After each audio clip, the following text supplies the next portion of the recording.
How great is God, exalted in power, majestic above all. The heavens tell of his greatness.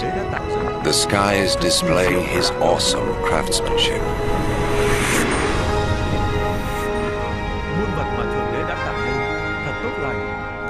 Day after day they continue to speak. Night after night they make him known. In creating the heavens, God also created the earth and formed man from the dust of the ground and breathed into his nostrils the breath of life. Người đàn ông đầu tiên này tên là Adam. Sau đó Thượng Đế khiến The God of love created man and woman in his own image to have a relationship with him. And so in the beginning, they revered and honored God and lived in harmony with him. Họ sống hạnh phúc trong sự hiện diện của Ngài ở một nơi xinh đẹp mà Ngài đã sắm sẵn cho họ là khu vườn địa đàng Eden. Tại đây không có đau khổ và chết chóc.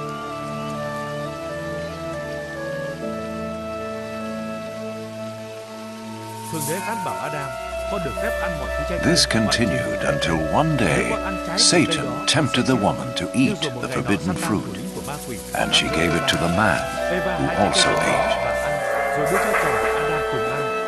In so doing, mankind rebelled against God and went their own way.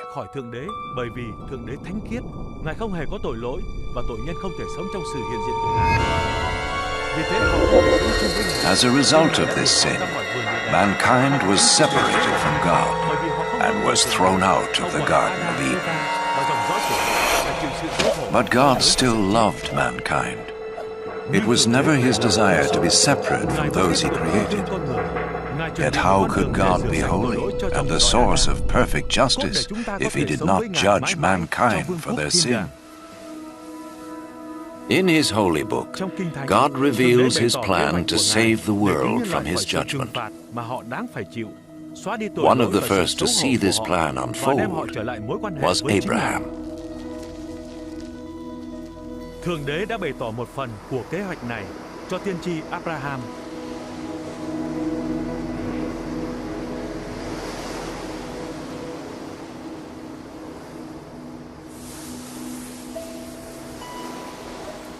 Abraham tin cậy và tôn kính Thượng Đế. Ngài hứa sẽ ban phước cho ông và nhờ ông mà mọi dân trên thế gian sẽ được phước.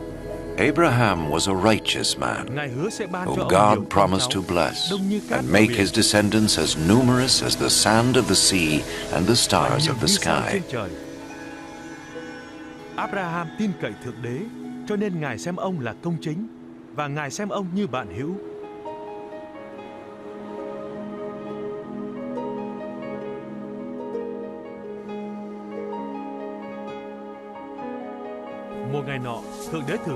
To test his obedience, God told Abraham to sacrifice his son as an offering to him. Abraham trusted God and sought to obey him. Nhưng ông vẫn tin cậy Thượng Đế và vâng lời.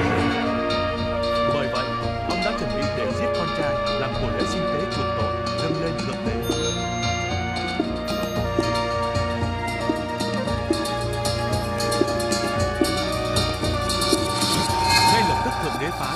But as he raised his knife to kill his son, the angel of the Lord stopped him. He saw that Abraham feared God and was willing to obey him.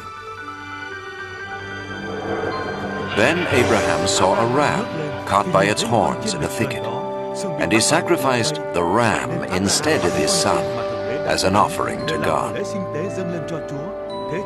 And so God showed Abraham that a lamb or similar animal was to be slain as a temporary covering for sin until God would provide his ultimate sacrifice to pay for the sins of mankind.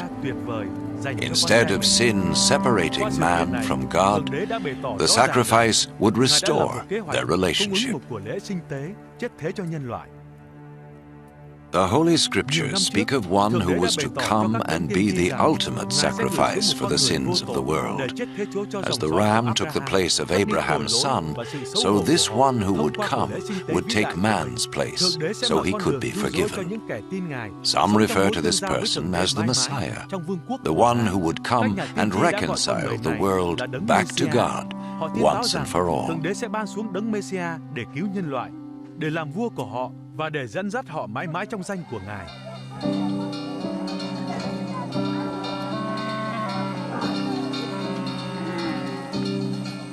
Hàng trăm năm trước khi Ngài giáng thế, các nhà tiên tri đã nói về những việc mà đấng Messiah sẽ làm, và những điều này chắc chắn sẽ xảy ra cho Ngài. Tiên tri David viết, Thượng Đế sẽ tuyên bố về đấng Messiah, con là con ta. The prophets predicted many things in detail about the Messiah, hundreds of years before he appeared. The prophet Isaiah foretold that his birth was to be a miraculous one. A virgin would conceive a child who was to be called, in a spiritual sense, the Son of God. The prophet Micah predicted that the Messiah would be born in Bethlehem, while the prophet Zechariah foretold his entry into Jerusalem on a donkey and his betrayal by Judas, one of his followers.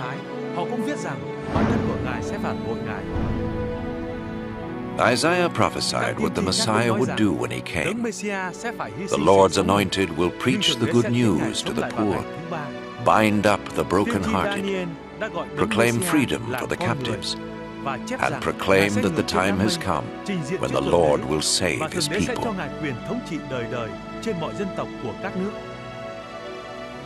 So who was the Messiah?